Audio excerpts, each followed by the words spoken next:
দুর্গাপূজার সময় লেকটাউনের শ্রীভূপের স্পোর্টিং এর মণ্ডপে আছড়ে পড়ে জনশুনানি। ভিড়ে কার্যত অবরুদ্ধ হয়ে পড়ে ভিআইপি রোড। ঘন্টার পর ঘন্টা বাসে গাড়িতে বসে গলদঘর্ম হতে হয় দর্শনার্থী থেকে শুরু করে সাধারণ মানুষকে।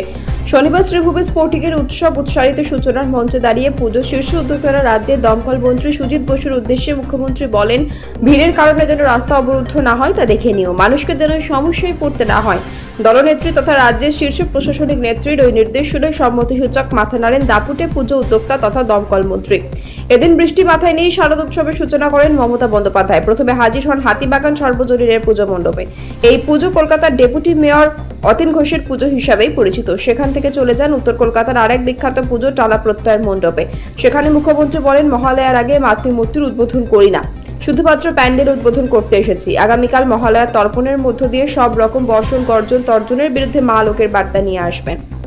বৃষ্টিতে ভিজলে পুজোর কয়দিন মজা করতে পারবেন না। আমার প্রার্থনা করি পুজোর কটা দিন সকলে যেন ভালোভাবে কাটাতে পারে। মা যেন পুজোর দুদিন আগে থেকে আবহাওয়া ভালো করে দেন, সবাই যেন কাজ শেষ করতে পারেন। বেলা গড়াতেই কুর্মী বিক্ষোভের রণক্ষেত্র পুরুলিয়ার কোটশিলা স্টেশন। পরিস্থিতি নিয়ন্ত্রণে আনতে কাঁদানে গ্যাস ছোড়ে পুলিশ।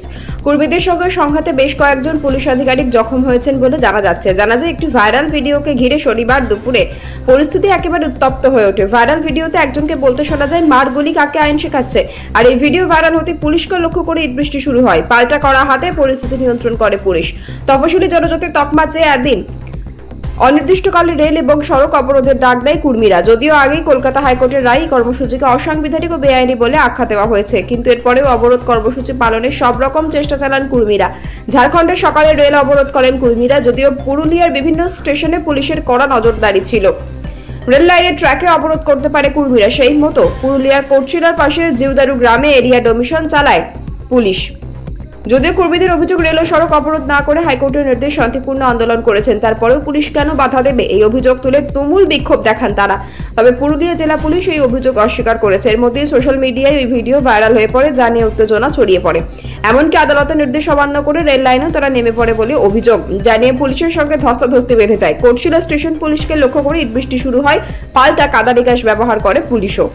ফের আইআইটি খড়গপুর ক্যাম্পাসে পড়ুয়ার রহস্য মৃত্যু। শনিবার দুপুরে হোস্টেলের ঘর থেকে ঝুলন্ত অবস্থায় উদ্ধার হয় ভিন রাজ্যের এক ছাত্রের দেহ। তার নাম হর্ষ কুমার পান্ডে বলে জানা গিয়েছে। বয়স 27 বছর। তিনি ঝাড়খণ্ডের বাসিন্দা। মৃত ছাত্র গবেষণা করতেন। এদিন দুপুরে আইআইটির বি.আর. আম্বেদকর হোস্টেলের বি ব্লকের ঘর থেকে মৃতদেহ উদ্ধারের খবর পেয়ে ঘটনাস্থলে পৌঁছয় খড়গপুর থানার অধীনস্থ হিজুলি ফাঁড়ির পুলিশ।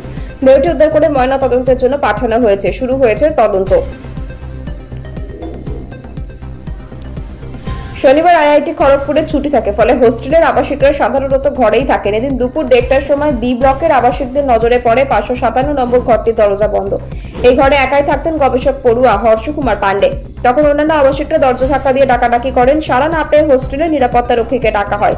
তিনিও কোনো সাড়া পাননি। সন্দেহ বাড়তে থাকে। এরপর এই নিরাপত্তা রক্ষী খবর দেন হিজুলি ফাঁড়িতে। সেখান থেকে পুলিশ আইআইটি ক্যাম্পাসে গিয়ে হোস্টেলের ঘর থেকে উদ্ধার করে হর্ষের দেহ। পুলিশ সূত্র খবর, তোয়ালে দিয়ে গলায় ফাঁস লাগানো ছিল তার, তবে পা মাটিতে স্পর্শ করা ছিল। দেহটি ময়না তদন্তের জন্য পাঠানো হয়েছে। আইআইটি সূত্র খবর, মৃত হর্ষের বাড়ি রাঁচি শহরের কৃষ্ণমূর্তি মার্গ রানীবাগানে। 2024 সালে Motilal Nehru institute of technology থেকে এমটেক শেষ করার পর 2025 সালের জানুয়ারি মাসে আইআইটি খড়গপুরে গবেষণার জন্য আসে। কোনো অস্বাভাবিকতা ছিল না বলে জানাচ্ছেন তার সহকর্মীরা, কিন্তু কি কারণে তার এহেন সিদ্ধান্ত খতিয়ে দেখছে পুলিশ। গবেষকের মৃত্যু নিয়ে এখনো মুখে কুলুপ আইআইটি কর্তৃপক্ষের। জেলা পুলিশের তরফে জানানো হয়েছে, সুপ্রিম কোর্ট নির্দেশ মেনে এফআইআর দায়ের করা হবে। সিঙ্গাপুরে নর্থ ইস্ট ফেস্টিভ্যালে পারফর্ম করার কথা ছিল জুবিন গার্গের। গতকাল শুক্রবার দুপুর নাগাদ স্কুবা ডাইভিং এ গিয়েছিলেন নেহাতি শখ পূরণ, কিন্তু আর যে ফেরা হবে না তা ভাবেননি তার অগণিত অনুরাগী। সূত্রের খবর, শুক্রবার দুপুর 1টা নাগাদ স্কুবা ডাইভিং করতে নেমেছিলেন জুবিন। সমুদ্রের মধ্যে শুরু হয় শ্বাসকষ্টজনিত সমস্যা। তাকে উদ্ধার করে সিঙ্গাপুর পুলিশ। তড়িঘড়ি নিয়ে যাওয়া হয় হাসপাতালে, তবে ব্যর্থ চিকিৎসকদের সমস্ত চেষ্টা। আইসিইউতে শেষ নিঃশ্বাস ত্যাগ করেন তিনি, এই কথাই জানা গিয়েছিল। কিন্তু জুবিনের মৃত্যু কিভাবে হয়েছে সেই বিষয়ে একটি নতুন তথ্য দিয়েছেন অসমের মুখ্যমন্ত্রী হিমন্ত বিশ্ব শর্মা।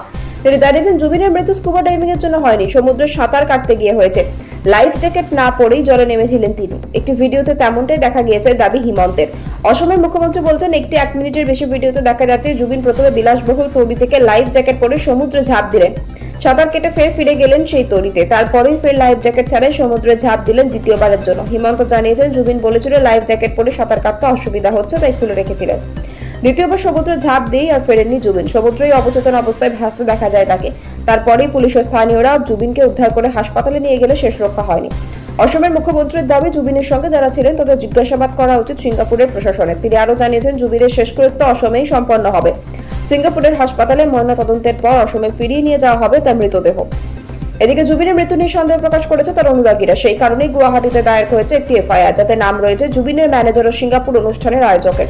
সেই এফআইআর সিআইডির কাছে স্থানান্তর করবে অসম পুলিশ। এবার জুবিনের মৃত্যুর বিষয়ে তদন্ত করবে অসমের সিআইডি।